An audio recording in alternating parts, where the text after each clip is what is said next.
Hey, what's up you guys, Stoutmeister here, and today's Shut the Fuck Up is dedicated once again to Avril Lavigne.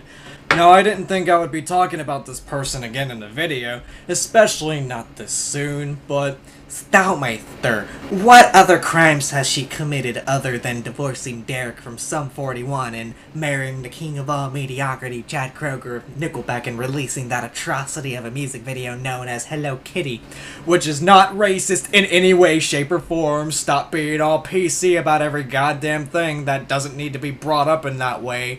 Although it is a terrible song nonetheless, and it just completely discredits anything good that she may have done in the past, but nonetheless, what other crimes has she committed, Stoutmeister? Well, when you charge £250, which is equivalent to $421.73 in US dollars, for photos such as these, where you don't even get to really have a meet and greet, but you're just standing awkwardly with your idol that you spent hundreds of dollars on for the meet and greet, not to mention spending a lot of money for concert tickets as well. And I know what a lot of you people are going to say as well. Well, Stoutmeister, Avril Lavigne is just one of the many artists that charges a shit ton of money for concert tickets. I mean, we have Justin Timberlake and Jay-Z. When they toured together, they charged up to $200 per ticket, as well as the Rolling Stones, aka the band that doesn't seem to die for some reason, where they charge $600, $650 per ticket.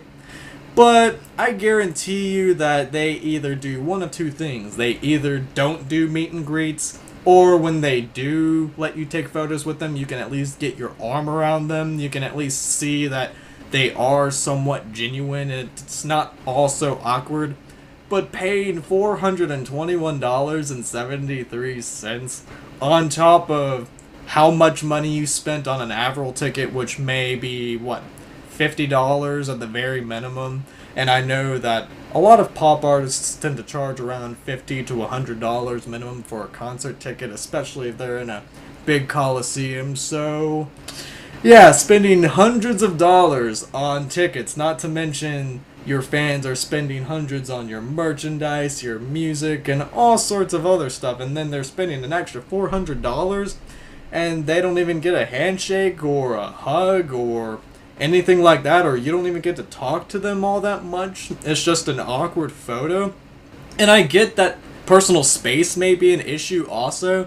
I also get that there may be fans out there that feel so entitled that they feel like they should own you. I get that there are fans that just want to grope up on you, as well as there are fans out there that are just way too obsessive and want to kill you and stuff you and all this other shit and keep you to themselves because they're that fucked up in the head. But then again, you have security there, so just in case anything gets too awkward, they can just kick that person out and you can just go on with your day. But nonetheless, Avril, if you don't even want to interact with your fans at all, to the point where you don't want to do meet and greets, you don't want to sign autographs, you don't want to do anything outside of performing your songs on stage, then why even set this up in the first place? I get that there are celebrities that just want their space, they just want to go on the tour bus, rest up for the next show, and so on and so forth. There are plenty of celebrities that don't do meet and greets all that much. They set up special days for those type of things, whereas they do these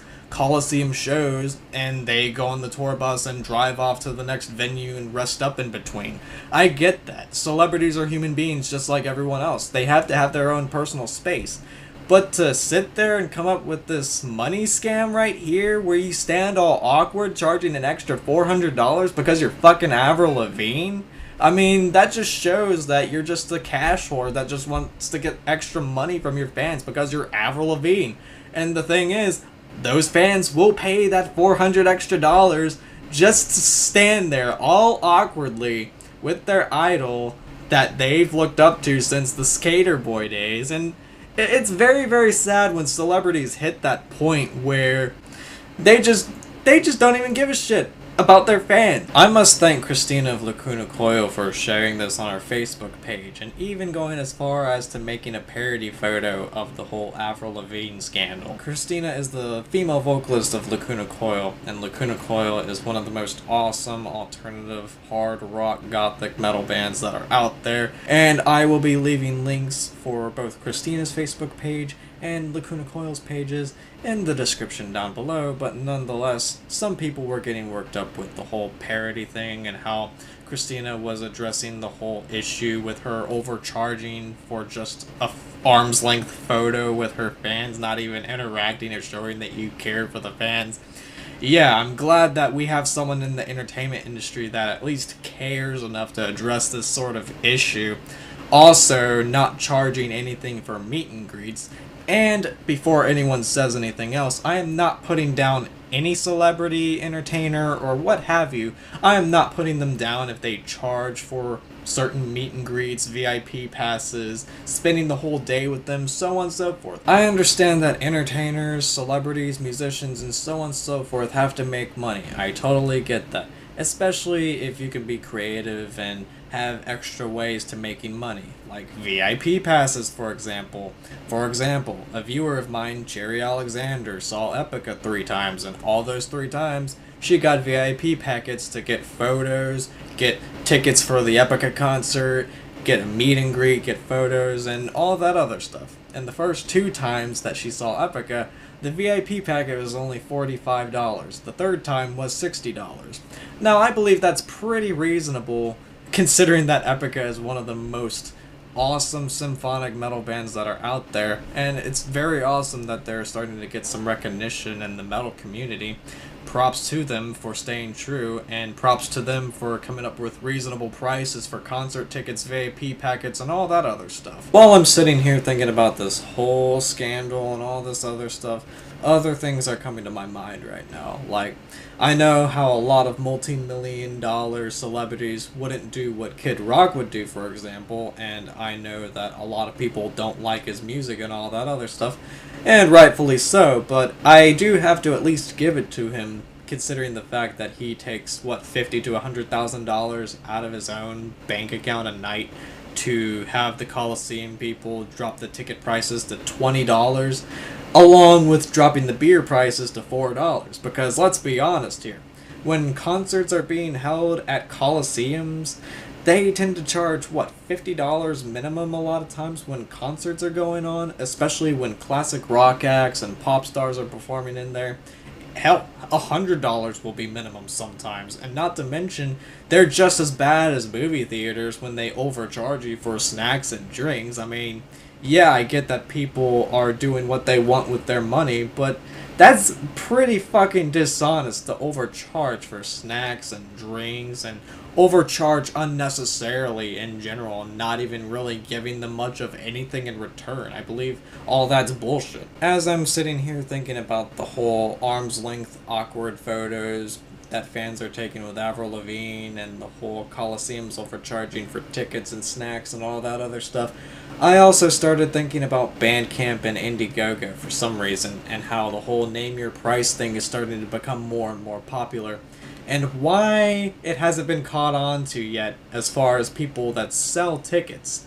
Now, for those that don't know what I'm talking about, the whole name your price thing has been getting popular for quite some time now, and I'm just going to use my friend Jeremy's band, Animus Complex, for example here. Here's their Bandcamp, and they just released their debut album not too long ago, and they have it set up to where you can either get the music for free, or you can pay however much money you think it's worth. And a lot of other bands have caught on to this as well over the last few years, where you can either get it for free and contribute however much money you think it's worth, or you can get it completely free and not pay any money at all, or you can get the album for the minimum price, like if a band charges $5 minimum, but you can always contribute more money if you think they deserve more money. Why hasn't this been caught on to yet as far as tickets? Because I know that there are fans that are willing to get into their life savings and give that to their idols. I mean, I'm not saying that it should be set up to where the tickets are accessible for free also. No, not at all. Just sell the tickets at regular price. Like if a venue sells tickets for $20 online and they do name your price to where you can get it for $20 minimum, but if you want to contribute more money to the band, if you think they deserve more money, because the very fact that they make a good chunk of their money from touring and merchandise, why not let the option at least sit there, just in case the fans want to contribute more money, like if they want to buy a $20 ticket for $100 or $1,000 or whatever. Why not at least give that option for tickets nowadays? The whole name your price thing is starting to get a little more popular each year. I think this might be a good opportunity to try. If it works, great. If it doesn't, then we can try to find other ways to sell tickets at more reasonable prices, because selling tickets for hundreds of dollars just because you're a famous celebrity, in my opinion, is a bit bullshit, especially when you don't really get much out of it, especially when you're charging extra money and you really don't get to interact with your idol that doesn't even want to be there at all, in this case, Avril Lavigne.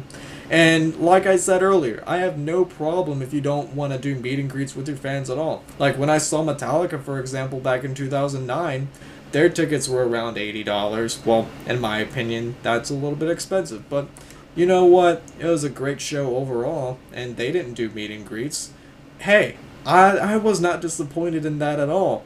But if they were to do meet and greets and I couldn't actually talk to the band, or I had to take awkward photos with the band, if I couldn't get my arm around the band and talk with them for a few moments, that would be such a letdown to me if that happened. If that happened with any other celebrity or band for that matter, that would be such a huge letdown, and that would be an even bigger deal than it already is with Avril Lavigne right now. It'd be better to just not interact with your fans at all. Just take the tour bus to the next city and rest up for the next show, than to just sit there and be like, okay, I'm gonna stand here like I don't give a shit. But yeah, you're lucky to be in my presence at all. That's what this whole thing is really boiling down to. That's all I have to say for this subject, you guys. I don't want to ramble on more than I have to, and yeah, I'm just gonna do my usual thing and come up with your own shut the fuck up lines and cheers motherfucker thing, and yeah. Today's Thirst Quencher is brought to you by Arizona Fruit Punch. It is fucking amazing. That's all I gotta say about that. Couple things I want to do before I do the epic outro music scene. I want to give a shout out to Cherry Alexander, and I do want to give a shout out to her Facebook page, in which she's an aspiring photographer and she wants to get out there, and from what I've seen, she's done some pretty amazing photos. And she even got a couple good photos of Simone Simmons of Epica, and I'm going to leave a link for her page in the description down below, as well as share this little picture that a friend of mine got, and it's a screenshot from one of my videos I did on that Monica Punk bitch on the video, why I don't want a job, where I'm doing commentary over that and why I think that she's a lazy piece of shit. And he made an awesome meme out of it, and I just thought that I would take that little screenshot and just let you guys have a little bit of fun and make some awesome memes out of that and all that other stuff. And if you want to share the memes, then you can share it on my official GATG Facebook page, which is down in the description down below. And yeah, that's all I have to say. Stay tuned for more videos. Take care. See you later. Cue an epic outro music now. Into the forest, further we must.